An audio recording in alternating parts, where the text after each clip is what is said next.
Hello everyone, welcome to शिक्षक prep. Friends, जैसा कि आप जानते हैं आज 2 मार्च है और आज एमपी टेट के सेकंड शिफ्ट में आपसे कैसे क्वेश्चन पूछे गए हैं वो हम इस वीडियो में डिस्कस करने वाले हैं। तो फ्रेंड्स, अगर आप चैनल पर नए हैं तो चैनल को सब्सक्राइब कर लीजिएगा ताकि ऐसे ही इंपॉर्टेंट वीडियोस आप तक पहुंचती रहें। और फ्रेंड्स, वीडियो को एंड तक देखिएगा, तब आपको समझ में आएगा कि आज के पेपर में सेकंड शिफ्ट में कैसे क्वेश्चन पूछे गए हैं। तो चलिए स्टार्ट करते हैं। सबसे पहला क्वेश्चन है, दक्षिणी भारत हिंदी प्रचार सभा का मुख्यालय कहाँ स्थित है? तो फ्रेंड्स, ये मुख्यालय स्थित है चेन्नई में। ठीक है, चलिए नेक्स्ट क्वेश्चन देखते हैं। दयानंद में प्रयुक्त संधि का नाम बताइए। दयानंद फ्रेंड्स, इसमें होती है दीर्घ संधि। ठीक है, ये इसका राइट आंसर हो गया।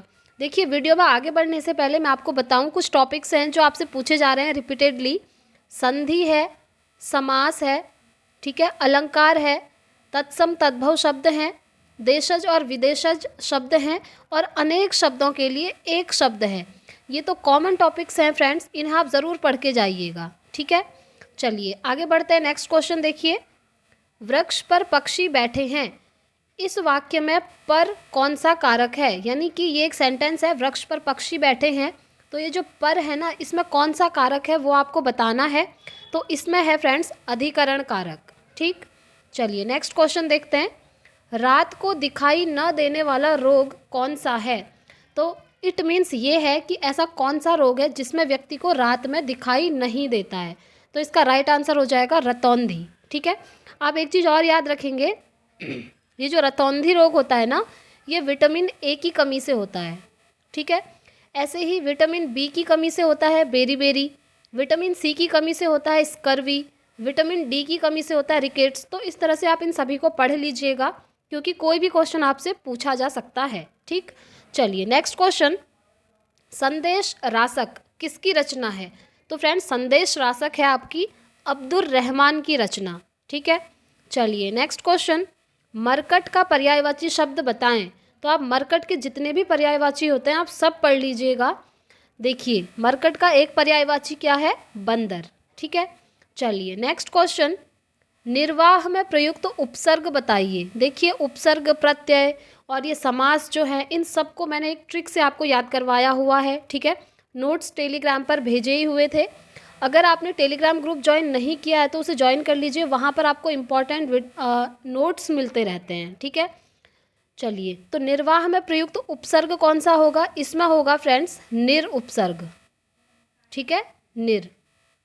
चलिए नेक्स्ट क्वेश्चन देखेंगे, निम्न में से किस जिले में गोटमार मेला आयोजित किया जाता है?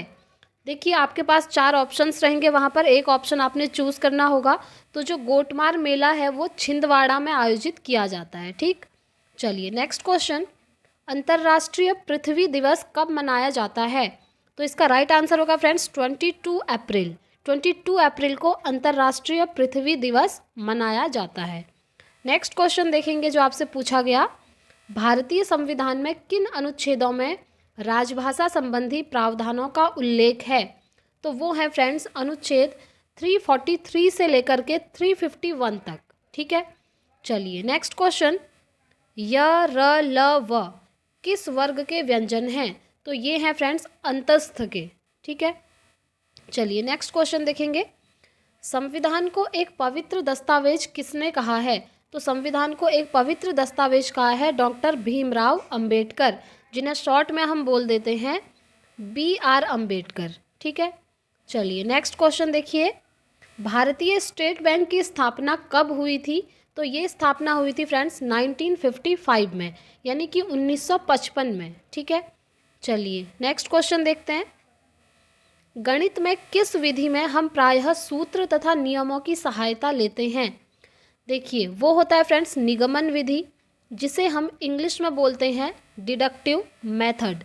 आप कोई भी चीज़ लर्न करते हैं ना फ्रेंड्स, तो सिर्फ हिंदी में ही नहीं बल्कि उनके इंग्लिश में भी नाम याद रख लीजिएगा, क्योंकि इंग्लिश वाला हमेशा राइट माना जाता है। ये आपको पता ही होगा, कभी कभी एग्जाम में क्या होता है कि हिंदी में क्वेश्चन कुछ और होता है और इंग्लिश में कुछ और ही दिया होता है। थोड़ा बहुत मिस्टेक उनकी हो जाती है, और अगर लास्ट में जब आपकी आंसर की आती है या फिर आपका रिजल्ट आएगा तो वहाँ पर इंग्लिश लैंग्वेज में जो लिखा होगा उसी को हमेशा राइट माना जाता है। ठीक है, इसीलिए आप कभी भी पढ़ते हैं, आप अगर हिंदी मीडियम में भी पढ़ते हैं ना, तो जो मेन मेन वर्ड होते हैं उन्हें आप इंग्लिश में भी याद रखिएगा। जैसे ये मैंने आपको बताया, जो निगमन विधि होती है उसे हम क्या कहते हैं, डिडक्टिव मेथड कहते हैं। अब देखिए इसे थोड़ा एक्सप्लेन कर देती हूँ। निगमन विधि होती है जिसमें सबसे पहले बच्चों को नियम बताए जाते हैं, यानी कि रूल बताए जाते हैं, और उसके बाद बच्चों को उदाहरण दिए जाते हैं, यानी कि एग्जाम्पल बताए जाते हैं। कहने का मतलब है रूल से एग्जाम्पल, ये होता है निगमन विधि में। और जस्ट इसका अपोजिट होता है आगमन विधि में। ठीक है, आगमन विधि निगमन की जस्ट अपोजिट होती है, और आगमन विधि को हम इंग्लिश में बोलते हैं फ्रेंड्स इंडक्टिव मेथड। क्या बोलते हैं, इंडक्टिव मेथड। ठीक है, आगमन विधि में क्या होता है वो भी ध्यान से सुनिए। आगमन विधि में सबसे पहले बच्चों को एग्जाम्पल दिए जाते हैं, उसके बाद बच्चों को रूल्स सिखाए जाते हैं। ठीक है, तो ये आप ध्यान रखेंगे। चलिए आगे बढ़ते हैं, नेक्स्ट क्वेश्चन। पियाजे के अनुसार किस अवस्था में बच्चा केंद्रीयता के गुण में होता है? केंद्रीयता मतलब होता है सेंट्रेशन। ठीक है, सेंट्रेशन। तो ये होता है फ्रेंड्स पूर्व संक्रियात्मक की अवस्था में। ठीक है, प्री ऑपरेशनल की स्टेज में 4 स्टेजेस होती हैं। ये मैंने आपको बताया था जब हमने सीटेट की प्रिपरेशन करी थी। इस बार अपकमिंग सीटेट की भी हम करने वाले हैं। तो जो प्रीवियस वाले सीटेट की एग्ज़ाम हमने प्रिपरेशन करी हुई थी, वहाँ मैंने आपको बहुत अच्छे से न्यूमोनिक के साथ याद करवाया था कि पियाजे ने डेवलपमेंट की 4 स्टेजेस दी हैं, जिनका न्यूमोनिक मैंने बनाया था SPCF। ठीक है, यानी कि S for sensory motor, P for pre operational, C for concrete operational and F for formal operational. तो इसमें से जो सेकंड नंबर का आप देख रहे हैं प्री ऑपरेशनल, इसको हम हिंदी में बोलते हैं पूर्व संक्रियात्मक की अवस्था। और इसी अवस्था में बच्चे के अंदर सेंट्रेशन का गुण होता है, यानी कि केंद्रीयता का गुण होता है। बच्चा सिर्फ खुद को देखता है, बच्चा जो है किसी दूसरे इंसान का पर्सपेक्टिव नहीं समझ पाता है। ठीक है, वो सोचता है जैसा मैं हूँ, जैसा मैं फील करता हूँ वैसे ही सब लोग करते होंगे। तो ये चीज़ आती है पूर्व संक्रियात्मक की अवस्था में, अकॉर्डिंग टू जीन पियाजे। ठीक है, ये भी ध्यान रखेंगे। चलिए नेक्स्ट क्वेश्चन। किस अक्षमता के कारण बच्चा एक जगह पर ज़्यादा देर तक नहीं बैठ सकता है? तो फ्रेंड्स वो अक्षमता होती है ADHD, जिसका फुल फॉर्म होता है अटेंशन। ठीक है, इसे आप नोट कर लीजिए, attention deficit hyper activity disorder. ठीक है, ये इसका फुल फॉर्म है ADHD का। तो ये जो attention deficit hyper activity disorder होता है ना, इसमें क्या होता है कि बच्चा एक जगह पर ज़्यादा देर तक अटेंटिव होकर के नहीं बैठ सकता है। ठीक है, तो इसे बोलते हैं हम ADHD। चलिए नेक्स्ट क्वेश्चन। भाषा तथा विकास पहले स्वतंत्र होते हैं, बाद में ये एक दूसरे में लीन हो जाते हैं, यह किसका कथन है? देखिए, लैंग्वेज और जो आपका डेवलपमेंट है, यानी कि जो भाषा और विकास है, स्टार्टिंग में क्या होते हैं, इंडिपेंडेंट होते हैं, स्वतंत्र होते हैं, और बाद में मतलब होता है, ये भी मैं आपको बता दूं, 3 ईयर के बाद। ठीक है, आफ्टर 3 ईयर ये दोनों एक दूसरे में मर्ज हो जाते हैं, यानी कि लीन हो जाते हैं। तो ये चीज़ कही थी वाइगॉत्स्की ने, ये आप ध्यान रखेंगे। ठीक है, और इसी की जगह अगर पूछ ले पियाजे क्या कहते हैं, तो पियाजे कहते हैं सबसे पहले बच्चे का डेवलपमेंट होता है, उसके बाद बच्चा लैंग्वेज सीखता है, ये कहते हैं जीन पियाजे। ठीक, चलिए नेक्स्ट क्वेश्चन देखिए। IQ का फॉर्मूला किसने दिया? IQ मतलब ये वाला IQ। ठीक है, इंटेलिजेंस यानी कि बुद्धि से रिलेटेड जो बुद्धि लब्धि होती है, तो उसका फॉर्मूला किसने दिया? उसका फॉर्मूला दिया था फ्रेंड्स लुइस टर्मन ने 1916 में। ठीक है, 1916 में। और IQ का फॉर्मूला होता क्या है मैं बता देती हूँ आपको, नोट कर लीजिए, अदरवाइज स्क्रीनशॉट रख लीजिए। Mental as upon chronological age into 100, यानी कि मानसिक आयु बट्टे वास्तविक आयु गुणा 100। ठीक है, ये होता है IQ का फॉर्मूला, और ये दिया था लुइस टर्मन ने। अब देखिए फ्रेंड्स, इससे रिलेटेड बहुत सारे क्वेश्चन बन जाते हैं। IQ का फर्स्ट कॉन्सेप्ट किसने दिया? ठीक है, पहला इंटेलिजेंस टेस्ट किसने किया था? तो ये सारे नोट्स मैंने आपके साथ टेलीग्राम पर शेयर किए हुए थे, वहाँ जाकर आप नोट्स देख सकते हैं, क्योंकि ये चीज़ें सीटेट में भी काम आती हैं। तो जब हमने सीटेट की प्रिपरेशन करी हुई थी, वहाँ पर हमने ये सारी चीज़ें पढ़ ली थी। ठीक है, चलिए नेक्स्ट क्वेश्चन देखते हैं। नेक्स्ट है CRT। सबसे पहले आपको इसका फुल फॉर्म याद रखना है। इसका फुल फॉर्म होता है क्राइटेरियन रेफरेंस टेस्ट। ठीक है, इसमें क्या होता है, ध्यान से सुनिए, 2 चीज़ें होती हैं, पहले मैं आपको बता देती हूँ, दूसरा है NRT। जिसका फुल फॉर्म होता है नॉर्म रेफरेंस टेस्ट। ठीक है, तो इन दोनों को आपने समझना है। देखिए सबसे पहले सीआरटी की बात करें तो जो हमारा क्राइटेरियन रेफरेंस टेस्ट होता है ना, इसमें एक क्राइटेरिया बना होता है। जैसे आप जानते होंगे जो सीटेट का एग्जामिनेशन होता है उसमें पास होने के लिए जनरल कैटेगरी वालों को 90 मार्क्स चाहिए। ठीक है, तो ये क्या होता है, ये क्राइटेरिया बना होता है कि अगर जनरल कैटेगरी वाले सीटेट के एग्जामिनेशन में 90 मार्क्स लाएंगे तो वो सीटेट पास हो जाएंगे। अब इससे मतलब नहीं है कि 90 से ज़्यादा लाएंगे तो क्या होगा, उन्हें पासिंग मार्क्स 90 चाहिए, फिर उनके 90 हों या फिर 150 मार्क्स हों, एक ही बात है। ठीक है, तो यहाँ पर एक क्राइटेरिया बना होता है कि जनरल कैटेगरी वालों को 90 मार्क्स लाने हैं, तो ये आ गया आपका क्राइटेरियन रेफरेंस टेस्ट के अंतर्गत। दूसरा, हम नॉर्म रेफरेंस टेस्ट की बात करें तो यहाँ पर देखिए, यहाँ पर कोई क्राइटेरिया नहीं बना होता है कि इतने मार्क्स आप लाएंगे तब पास माने जाएंगे। यहाँ पर फॉर एग्जाम्पल जैसे आपको पता होगा केवीएस का एग्जामिनेशन होता है ना, तो केवीएस में क्या होता है, कोई भी क्राइटेरिया फिक्स नहीं होता ना कि आपको इतने मार्क्स लाने हैं तो आप केवीएस में आपका सिलेक्शन हो गया, ऐसा नहीं होता है। यहाँ पर क्या होता है, केवीएस में मेरिट बनती है, जिसके जितने ज़्यादा मार्क्स होंगे उसको क्या होगा, ज़्यादा अपॉर्चुनिटी मिलेगी, उसका सिलेक्शन हो जाएगा। तो यहाँ पर क्राइटेरिया नहीं बना होता है, कहने का मतलब ये है।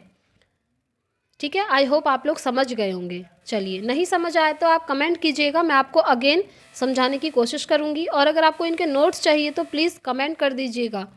चलिए फ्रेंड्स, नेक्स्ट क्वेश्चन, ऐसे लोग जो शारीरिक गत्यात्मक रूप से बेहतर हों उनके अंदर कौन सी बुद्धि पाई जाती है, तो उनके अंदर होती है शारीरिक तथा गत्यात्मक बुद्धि, जिसको हम इंग्लिश में बोलते हैं बॉडीली काइनेस्थेटिक। ठीक है, ये बेसिकली क्वेश्चन पूछा है हार्वर्ड गार्डनर की थ्योरी से।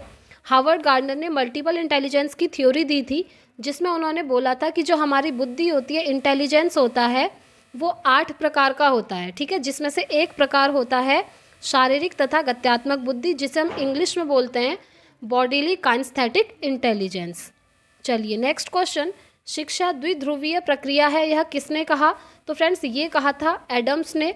और द्विध्रुवीय मतलब 2 ध्रुव होंगे, कौन कौन से होंगे बोला था, उन्होंने बोला था सबसे पहले टीचर और दूसरा स्टूडेंट, तो ये कहा था एडम्स ने। साथ ही आप एक चीज़ और याद रखेंगे, जो जॉन डीवी है ना, उन्होंने कहा था जो शिक्षा है वो त्रिध्रुवीय प्रक्रिया है, मतलब 2 की जगह उन्होंने बोला शिक्षा के 3 ध्रुव होते हैं। वो 3 ध्रुव कौन कौन से होंगे, पहला उन्होंने बोला टीचर, दूसरा उन्होंने बोला स्टूडेंट, और तीसरा उन्होंने बोला करिकुलम। अब यहाँ पर करिकुलम के अंतर्गत आपका ओनली सिलेबस नहीं आएगा, बल्कि सारी चीज़ें आ जाती हैं। आपका करिकुलम है, एनवायरनमेंट है, आपकी को करिकुलर एक्टिविटीज़ हैं, ये सारी चीज़ें आ जाती हैं। ठीक है, तो ट्राईपोलर प्रोसेस यानी कि त्रिध्रुवीय प्रक्रिया है, ये बोला था जॉन डीवी ने, ये भी आप ध्यान रखेंगे। चलिए नेक्स्ट क्वेश्चन देख लेते हैं, सामान्य से विशिष्ट का सिद्धांत निम्न में से किस में प्रयोग होता है, तो वो होता है फ्रेंड्स निगमन विधि में। निगमन विधि में क्या होता है, मैंने आपको ऊपर समझा दिया। सबसे पहले बच्चे को रूल बताए जाते हैं, उसके बाद एग्जाम्पल दिए जाते हैं, और एक चीज़ आप हमेशा याद रखेंगे, जो रूल होते हैं वो हमेशा जनरल होते हैं, जनरल यानी कि सामान्य होते हैं। ठीक है, और जो एग्जाम्पल होते हैं ना, वो हमेशा स्पेसिफिक होते हैं, स्पेसिफिक मतलब विशिष्ट होते हैं। तो ये जो सामान्य से विशिष्ट जाता है यानी कि जनरल टू स्पेसिफिक जाता है, वो किसके अंदर आता है, निगमन विधि यानी कि डिडक्टिव मेथड के अंदर। चलिए आगे बढ़ते हैं। तो फ्रेंड्स आज की वीडियो में इतना ही है, ये क्वेश्चन आपसे पूछे गए हैं, देख लीजिएगा। आई होप आपको वीडियो पसंद आया होगा। वीडियो पसंद आए तो प्लीज़ वीडियो को लाइक एंड शेयर कर लीजिएगा, चैनल को सब्सक्राइब कर लीजिएगा, साथ में बेल आइकन प्रेस कर लीजिए ताकि आने वाली वीडियोज़ की नोटिफिकेशंस आपको मिलती रहें। तो फ्रेंड्स अब हम मिलते हैं नेक्स्ट वीडियो में, तब तक के लिए thank you, bye bye, take care, all the very best.